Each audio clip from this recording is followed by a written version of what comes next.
क्या कुछ कहना है? देखिए, वीर बाल दिवस हम उन गुरुओं को याद करने का समय है जिन्होंने अपनी बलिदान से इस भारत माँ की धरती को अमर किया। ऐसे हमारे गुरु बलिदानी गुरु गोविंद सिंह जी महाराज के दोनों सपूत साहिबजादे बाबा जोरावर सिंह और फतेह सिंह जी ने जब 7 साल और 9 साल की उम्र में उन्हें इस्लाम कबूल करने के लिए काफ़ी दबाव डाला गया, उन्हें बहुत तरह के प्रलोभन दिए गए, लेकिन हमारे सिख गुरु के ये शहजादे, छोटे साहबजादे दोनों दीवाल में चुनाए गए, लेकिन उफ नहीं किया उन्होंने और हिंदुस्तान में हिंदुओं की रक्षा के लिए अपनी कुर्बानी दी। उस समय के तत्कालिक शासक और सरहिंद के नवाब वजीर खान ने उन्हें काफ़ी दबाव डाला और उनसे धर्म परिवर्तन करने के लिए बहुत ज़्यादा उन पर दबाव डाला, लेकिन 7 साल और 9 साल की उम्र में भी उन पर इस दबाव का कोई असर नहीं हुआ और उन्होंने हंसते हंसते अपनी जान कुर्बान कर दी और भारत माँ की रक्षा के लिए अपना सब कुछ न्यौछावर कर दिया। गुरु गोविंद सिंह जी महाराज, जिनके चारों साहबजादे, 2 साहबजादे चमकौर की लड़ाई में शहीद हुए और 2 सरहिंद की दीवारों में जिंदा चुना दिए गए, उनकी माता जी का भी देहांत हुआ और पिताजी ने शीशगंज गुरुद्वारे दिल्ली में उन्होंने अपनी शहीदी दी, लेकिन धर्म रक्षा के लिए ये किया गया कुर्बान वही मुगल शासकों के किले में अंतिम किल साबित हुई। और जो इस भारत देश में उस समय भारत की आबादी आज से 350 साल पहले हिंदुओं की आबादी 6 से 7 करोड़ की आबादी थी और औरंगजेब का प्रण था कि प्रतिदिन 1.25 लाख जनेऊ उतारो, यानी कि 1.25 लाख हिंदुओं को मुसलमान में परिवर्तित करो। उस आधार पर 2 साल का उनका टारगेट था कि हिंदुस्तान को पूरी तरह से इस्लामीकरण कर दिया जाए। अगर गुरु जी महाराज अपने सारे सर्वंश दान नहीं करते तो आज हिंदुस्तान पूरी तरह से इस्लामिक राष्ट्र के रूप में परिवर्तित हो जाता। यह गुरु जी की कुर्बानी का असर है कि उस समय उनके द्वारा दी गई कुर्बानी से पूरे हिंदुस्तान में ऐसी लहर दौड़ी, आम जन में ऐसा आक्रोश फैला कि मुगल शासन का अंत हो गया और वही हिंदू आज 6 करोड़ से 7 करोड़ से बढ़ के आज हम 100 करोड़ हैं और दुनिया की एक बहुत बड़ी ताकत है। इसमें गुरु जी का योगदान जो है बहुत बड़ा योगदान है। उन्होंने हिंदुत्व की रक्षा के लिए अपने सर्वस्व दान किया, इसलिए उन्हें सर्वंश दानी कहा जाता है। ऐसे गुरु को आज याद करने का समय है, इसलिए आज पूरे देश दुनिया में यह वीर बाल दिवस के रूप में यह मनाया जा रहा है। अब 2014 में जब नरेंद्र मोदी जी की सरकार बनी तो उन्होंने ये निर्णय लिया कि जो इतिहास अभी तक लोगों से अछूता रखा गया, हमारे पाठ्य पुस्तकों में इसे शामिल नहीं किया गया, जो भारत का सच्चा इतिहास था, ये पढ़ाया नहीं गया, इस इतिहास से लोगों को अवगत कराना है। इसीलिए जन जागरण अभियान के तहत इस कार्यक्रम को किया गया और जन जन तक इसे पहुंचाने के लिए उन्होंने वीर बाल दिवस के रूप में आज 26 दिसंबर के दिन को चुना, जिस दिन सरहिंद के दीवार में दोनों छोटे साहबजादों को चुनाया गया था।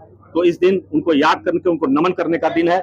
इसलिए एक एक मंडल, एक एक जिला, एक एक जो है कार्यालय में, एक एक स्कूलों में वीर बाल दिवस के रूप में लोगों को इस इतिहास से अवगत कराया जा रहा है। यह हमारे वामपंथी इतिहासकारों ने अभी तक हमें इस चीज से अछूता रखा था, यह सच्चे इतिहास से हमको दूर रखा गया। हमें मुगल कालीन इतिहास पढ़ाया जाता था, लेकिन उनका महिमा मंडित किया जाता था। हमारे गुरुओं के इतिहास को छुपाया गया और जो कि अब पाठ्यक्रम में शामिल किया जा रहा है। उत्तर प्रदेश की सरकार ने भी अपने पाठ्यक्रम में गुरु जी की सारी जीवनी और उनके दी गई कुर्बानियों के बारे में अब जो है लोगों को पढ़ाया जा रहा है। अब लोग अपने सच्चे इतिहास से, सारा हिंदू समाज हिंदुस्तान का जाग रहा है और देख रहा है कि किस तरह से हमारे पूर्वजों ने इस देश को बचाने के लिए अपनी कुर्बानी दी और यही इस दिन को याद करने का समय है। सर, क्या कहना है आपको? वीर बाल दिवस गुरु गोविंद सिंह जी महाराज के छोटे पुत्र ये फतेह सिंह और जोरावर सिंह का शहादत का दिन है आज। और उन्होंने जो कुर्बानी दी है, जो उन्होंने शहीद हुए, ये सब मुगलों के लड़ाई में उन्होंने अपने दीवार में उनको चुना दिया गया और आज उसी वीर बाल दिवस में उसका आज हम लोग याद कर रहे हैं। और उनका देश की आज़ादी में सिखों का हमेशा अहम योगदान रहा। आप मुगल काल में भी देख लें, जब मुगल काफी ताकतवर थे, उस समय भी सिखों ने अकेले उनसे मुकाबला किया और अपनी कुर्बानियां दी और इस देश की रक्षा की। और देश की आज़ादी की लड़ाई में भी सिखों का बहुत बड़ा योगदान रहा। सबसे ज्यादा फांसी पर सिखों को चढ़ाया गया, सबसे ज्यादा उम्र कैद की सजा भी सिखों को दी गई। लेकिन देश की आज़ादी के बाद सिखों को उनके योगदान के हिसाब से उन्हें कुछ नहीं मिला। अन्य लोगों के लिए एक अलग राष्ट्र का भी निर्माण हुआ, 2 राष्ट्र का निर्माण हुआ। पाकिस्तान और बांग्लादेश के रूप में मुसलमानों को तो दो दो राष्ट्र मिल गए, लेकिन सिखों को और फिर भारत में भी उन्हें वक्फ बोर्ड के रूप में एक ऐसा कानून दिया गया क्योंकि पाकिस्तान जैसा भूखंड उन्हें भारत में भी उपलब्ध हो गया।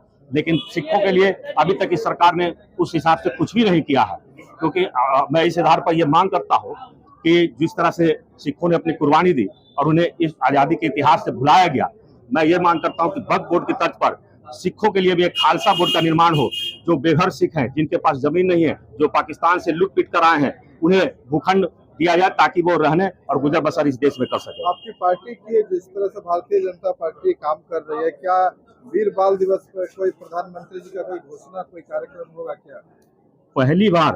पहली बार किसी सरकार ने याद करने का काम किया तो वो हमारी नरेंद्र मोदी जी की सरकार ने, जो सिखों के इतिहास से भली भांति परिचित है, सिखों का काफी आदर सम्मान करते हैं और हमेशा किसी भी गुरुपर्व में वो गुरुद्वारे में हाजिरी लगानी नहीं भूलते हैं। और ये उन्हीं का योगदान है, उन्हीं की देन है कि वीर बाल दिवस के रूप में पूरे देश में, पूरे जन में, गांव ग्रामीण इलाकों में इसको मनाया जा रहा है और लोगों को भारत सिख के इतिहास से, हिंदुस्तान के पुरातन इतिहास से लोगों को परिचित कराया जा रहा है।